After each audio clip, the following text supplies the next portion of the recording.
Friends ಎಲ್ಲರಿಗೂ ನಮಸ್ಕಾರ. Welcome back to Monisha's kitchen. ಇವತ್ತಿನ ರೆಸಿಪಿ ಬ್ರೆಡ್ ಟೋಸ್ಟ್. ಬೇಕರಿಯಲ್ಲಿ ಮಾಡುವಂಥ ಬ್ರೆಡ್ ಟೋಸ್ಟ್ ಹೇಗೆ ಮಾಡೋದು ಅಂತ ನೋಡೋಣ ಬನ್ನಿ. ತುಂಬ ಈಸಿ ಇದು. ಫಸ್ಟ್ ಒಂದು ಪ್ಯಾನಿಗೆ ನಾನು 3 ಸ್ಪೂನಷ್ಟು ಎಣ್ಣೆ ಹಾಕ್ತಾ ಇದ್ದೀನಿ. 1 ಸ್ಪೂನಷ್ಟು ಸಾಸಿವೆ, 1 ಸ್ಪೂನಷ್ಟು ಜೀರಿಗೆ, 5 ರಿಂದ 6 ಹಸಿಮೆಣಸಿನಕಾಯಿನ ಸಣ್ಣದಾಗಿ ಕಟ್ ಮಾಡಿ ಇಟ್ಕೊಂಡಿದ್ದೆ, ಅದನ್ನು ಆ್ಯಡ್ ಮಾಡ್ತಾ ಇದ್ದೀನಿ. ಮತ್ತು 1 ಕಪ್ಪಷ್ಟು ಈರುಳ್ಳಿ ಉದ್ದ ಕಟ್ ಮಾಡಿ ಇಟ್ಕೊಂಡಿದ್ದೆ, ಅದನ್ನು ಆ್ಯಡ್ ಮಾಡ್ತಾ ಇದ್ದೀನಿ.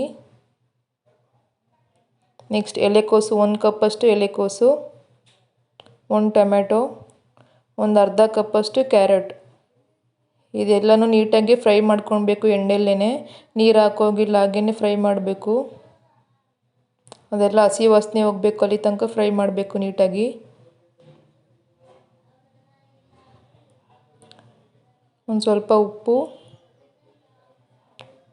ಹಾಕಿ ನೀಟಾಗಿ ಫ್ರೈ ಮಾಡಬೇಕು ಫುಲ್ ಎಲ್ಲದನ್ನು. ಈರುಳ್ಳಿ ಮತ್ತು ಕ್ಯಾಬೇಜ್ ಎಲ್ಲ ನೀಟಾಗಿ ಫ್ರೈ ಆಗಬೇಕು. ಒಂದು ಸ್ವಲ್ಪ ಅರಿಶಿನ ಪುಡಿ, 1 ಚಮಚಷ್ಟು ಖಾರದ ಪುಡಿ, 1 ಚಮಚಷ್ಟು ಗರಂ ಮಸಾಲ ಹಾಕಿ ನೀಟಾಗಿ ಮಿಕ್ಸ್ ಮಾಡಿಕೊಳ್ಬೇಕು.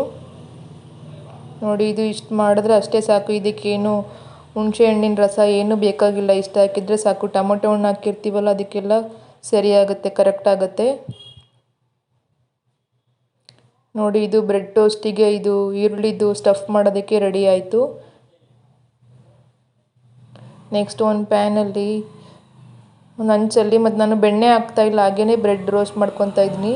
ಎರಡನ್ನೂ ರೋಸ್ಟ್ ಮಾಡ್ಕೊತಾ ಇದ್ದೀನಿ. ಆ ಕಡೆ ಹಿಂದ್ಗಡೆ ಮತ್ತು ಮುಂದ್ಗಡೆ 2 ಕಡೆನೇ ತಿರುಗಿಸಿ ರೋಸ್ಟ್ ಮಾಡ್ಕೊತಾ ಇದ್ದೀನಿ. ರೋಸ್ಟ್ ಮಾಡ್ಕೊಂಡಿದ್ದನ್ನ ಈರುಳ್ಳಿ ಸ್ಟಫನ್ನು ಅದಕ್ಕೆ ಮೇಲೆ ಈ ಥರ ಸ್ಪ್ರೆಡ್ ಮಾಡಿದ್ರೆ ಆಯಿತು. ಈ ಬ್ರೆಡ್ ಟೋಸ್ಟಿಗಂತೂ ಬೇಕ್ರಿಯಲ್ಲಿ ತುಂಬಾ ಡಿಮ್ಯಾಂಡ್ ಇದೆ. ಎಲ್ಲರೂ ತುಂಬ ಇಷ್ಟಪಟ್ಟು ತಿಂತಾರೆ ಇದನ್ನು. ನೋಡಿ, ಇಷ್ಟೇ ರೆಡಿ ಆಯಿತು ಬ್ರೆಡ್ ಟೋಸ್ಟ್. ತುಂಬ ಈಸಿಯಾದ ರೆಸಿಪಿ. ಮನೇಲಿ ಟ್ರೈ ಮಾಡಿ ಎಲ್ಲರೂ. ಪ್ಲೀಸ್ ನನ್ನ ಚಾನಲ್ನ ಸಬ್ಸ್ಕ್ರೈಬ್ ಮಾಡಿ, ಶೇರ್ ಮಾಡಿ. ಈ ಬ್ರೆಡ್ ಟೋಸ್ಟ್ ಇಷ್ಟ ಆದರೆ ಮಾತ್ರ ಲೈಕ್ ಮಾಡಿ, ಇಲ್ಲಾಂದರೆ ಲೈಕ್ ಮಾಡಬೇಡಿ. Thank you.